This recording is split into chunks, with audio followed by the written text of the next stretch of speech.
안녕하세요, 비트TV입니다.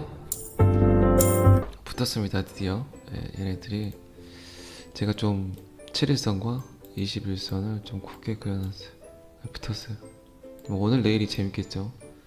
오늘이 20일이니까 어쨌든 좀 따뜻한 크리스마스였으면 좋겠습니다. 따뜻한 크리스마스. 차트로만 봤을 때는 그렇다는 겁니다. 차트로만. 요 기둥을 보고 요 하락을 견뎠고, 정확히 2023년 1월부터 상승을 했죠.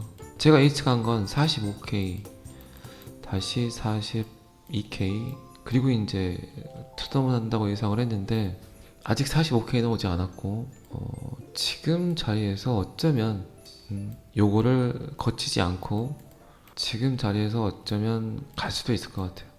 지금 42,300불. 네, 여기서 그냥 이 언덕까지 갈 수 있을 것 같아요. 이 언덕 8만 달러 이야기를 했죠. 8만 달러. 그리고 갔던 만큼 그 비율만큼 한 번 더 점프. 그래서 저는 2억 예측을 했죠. 2억.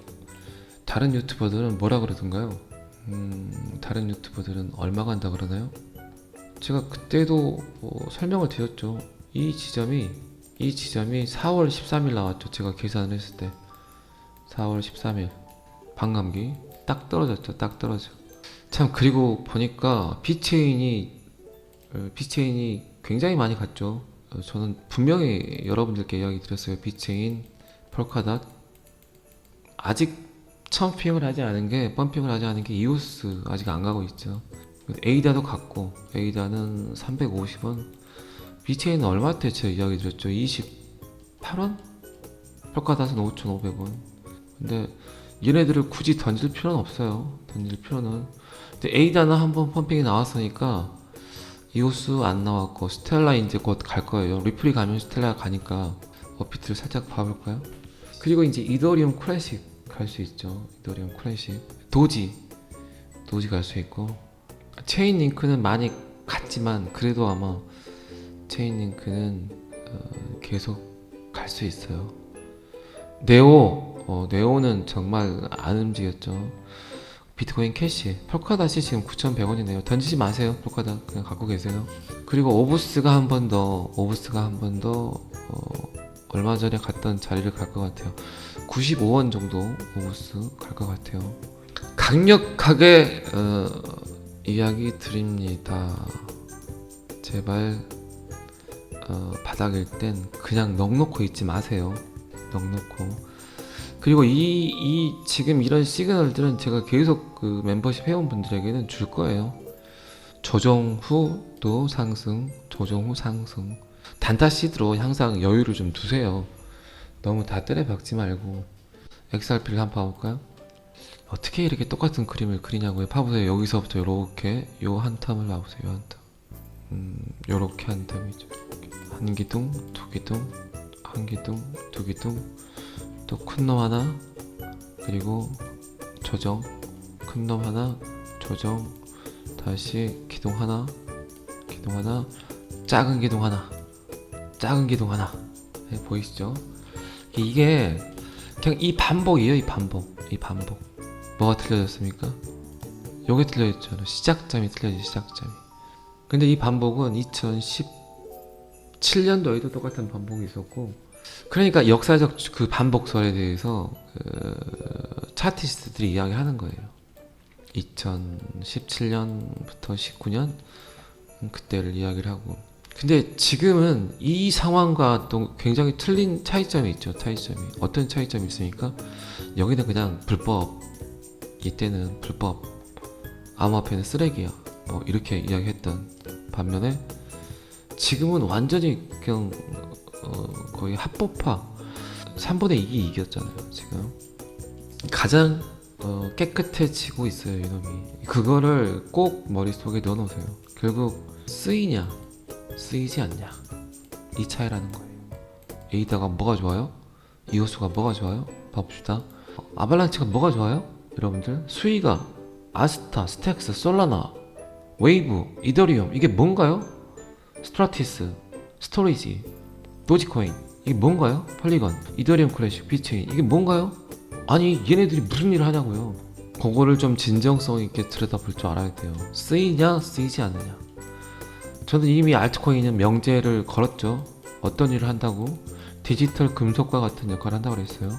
그런 거 있잖아요. 실물의 철이 어떤 역할을 합니까?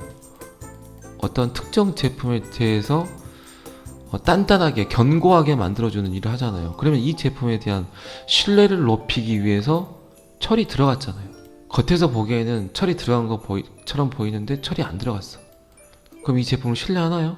철이 들어갔기 때문에 이 제품을 신뢰를 하죠. 네, 이 금속이 들어가서 이 제품에 대한 신뢰를 높여준다. 자, 그러면 디지털 안에서는 어떤 역할을 할까? 어떤 플랫폼이든 프로토콜이든 어떤 시스템이든 이 코인이 들어가야만 이 프로그램에 대한 신뢰를 높여줄 수 있다라는 거죠. 왜 그 전제 조건은 뭘 전제로 합니까? 뭘 전제로? 비트코인, 블록체인은 해킹되지 않는다, 위변조되지 않는다. 이게 가장 큰 전제죠.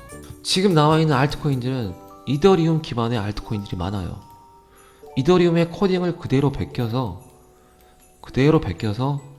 오픈 소스이기 때문에 누구나 가져다 쓸 수 있어요. 이더리움의 코딩을. 비트코인의 코딩도 마찬가지죠. 그대로 가져와서 그 안에 본인이 원하는 산업군에 대한 어떤 프로토콜, 시스템, 프로그램을 만드는 거죠. 이더리움은 스마트 컨트랙트, 계약서, 원장 이렇게 쓸게요. 계약서. 여러분들 문구점 가면 이런 계약서 있죠. 계약서 원본. 이게 이더리움이다. 이 계약서 안에 니네들이 뭘 갖다 쓰든가 써. 이걸 만들어 놓은 거예요. 그러면 비체인은 이거를 계약서를 가져와서 지금 아날로그식으로 이야기를 하는 거예요. 여러분들이 이해하기 편하게. 나는 그 유통에 관한 플랫폼을 만들게. 안전 먹거리에 대한 어떤 바코드화, 그리고 제품, 루이비통 이런 제품에 대한 바코드화를 해서 그 계약 조건들을 여기다 입력을 할게. 루이비통 가방이 2023년 오늘 12월 20일 날 제품이 만들어졌어. 이거는 진짜야. 그래서 이 제품의 바코드를 내가 여기다 넣을게. 혹시 요거하고 똑같은 짝퉁이 있다면 걔는 이 바코드 한 번만 찍으면 짝퉁이라고 바로 뜰 거야. 그걸 그렇게 인정을 해줘. 그런데 이 전제는 뭡니까? 방금 전에도 말씀드렸죠. 데이터의 위변조를 할 수가 없다는 전제가 있어야 되겠죠. 왜 비트코인의 블록체인이 한 번도 해킹 당하지 않고 데이터의 위변조가 안 되는 그 가치가 얼마나 큰지를 여러분들 알아야 돼요. 근데 지금까지 굉장히 그 중재자들, 미들맨들에 의해서 이 계약서들이 위변조가 되고 있잖아요. 위변조가. 원장을 바꿔버린다든가 계약 내용을 다시 수정해버린다든가. 이러기 때문에 특히나 더 쉬운 게 뭡니까? 디지털 안에서 아직까지도 80만 번대가 넘어섰죠. 단 한 번도 80만 번이 넘은 그 블럭이 계속 지속되고 있는데 그 안에 데이터가 해킹되지 않았어. 위변조가 되지 않았어. 이게 가장 큰 가치라는 거예요. 요게 되니까 뭐가 나옵니까? NFT가 가능한 거예요. NFT가.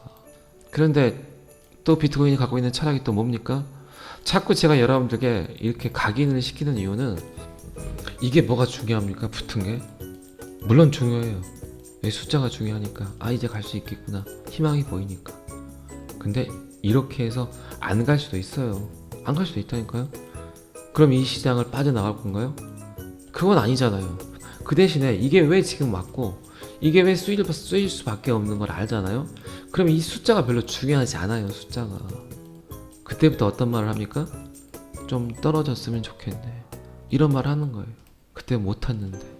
또 좀 떨어지면 어떻게 생각을 해요? 줍줍하네. 용돈벌이 하네. 개꿀이네. 이런 기회를 또 나에게 줘? 이런 생각들 한다니까요. 철을 이용해서 만든 제품들은 잘 산화가 되지 않아. 부서지지 않아. 철은 이 제품에 대해서 뭘 줬습니까? 신뢰를 줬어요. 그래서 사람들은 이 제품을 사용을 한다고. 그럼 디지털 안에서 어떤 특정 코인이 쓰여서 이 디지털 컨텐츠에 대한, 이 프로그램에 대한 신뢰를 주는 일을 알트코인이 하는 거예요. 알트코인이. 제가 이 비유를 했지만 이 비유가 저는 가장 현명하고 똑똑한 비유라고 생각을 해요. 수많은 그 인플루언서들한테 물어보세요. 한번. 도대체 알트코인이 뭐예요? 어떤 일을 하는 거예요? 어떻게 쓰입니까? 물어보세요. 그 누구도 정답을 말해줄 수 없어요. 왜? 모르니까. 그냥 세상이 이렇게 변합니다. 시대가 이렇게 바뀝니다. 오늘 오를 거예요. 이제 갈 거예요. 도대체 이런 소리를 몇 번 해야 됩니까? 이런 막무가내식 이런 이야기는 솔직히 신념 갖기가 힘들잖아요. 여러분들이 블록체인 기술을 써야 되는 이유가 너무나 많은 거예요. 이런 걸 알기 때문에 이 시장이 나는 사라지지 않겠다는 신념을 가졌겠죠. 근데 서서히 여러분들이 진짜로 알아야 될 것들을 뭐 저를 통해서 알 수도 있지만 계속 알아간다는 거예요. 근데 여러분들이 안다는 건 그 외 많은 사람들도 알아갈 수 있다는 거고, 그러면서 인류는 뭘 합니까? 진화를 하는 거예요. 진화를. 어떤 걸 선택해야 되는 건지를, 그걸 알아가겠죠. 어쨌든 숫자는 더 중요하니까 제가 자꾸 코딩된 어떤 차트라고 표현하는 게 이거예요. 드라마틱하게도 영화의 곽번처럼. 어제 제가 서울의 봄을 봤어요. 참 화가 나더라고요.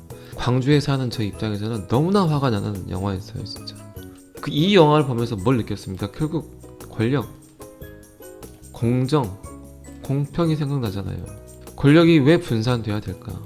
분산! 제가 뭔 이야기를 하려고 지금 이야기를 했습니까? 비트코인 이야기를 한 거예요. 지금까지 금융기관에 너무 권력이 집중돼 있었어. 그래서 이 권력을 분산화시키자. 분산 원장. 그게 비트코인이에요. 수많은 사람들이 서울의 봄이란 영화를 봤어요. 아, 권력이란 건 한 사람에게 주어져서는 안 되겠구나. 분산돼야 되겠구나. 자, 이런 사상과 의식들은요, 절대 안 잊혀집니다. 근데 사람들이 비트코인을 알아가요. 아, 비트코인이 서울의 봄 같은 그런 성격을 갖고 있구나. 안다니까요. 그러면서 받아들이는 거예요. 이 암호화폐 시장을. 공정하구나. 공평하구나. 블록체인 기술에 대해서 제가 오늘 여러 번 이야기를 했지만 결국 이거는 뭐냐. 디지털 역습. 이제 곧 시작이 돼요. 지금도 계속 시작이 되고 있죠. 너무나 편하게 썼던 디지털 역습, 해킹, 보이스피싱, 여러분의 데이터는 계속 누출이 된다. 그런데 블록체인 안에 내 데이터를 넣어버리면 해킹 대응하지 않는다. 위변조 되지 않는다. 그래서 제가 디지털 안에서의 자유는 비트코인이라는 표현을 한 거예요. 여러분들에게 디지털이라는 공간 안에서 자유롭게 해줄 수 있는 거는 결국 블록체인 기술이라는 거예요.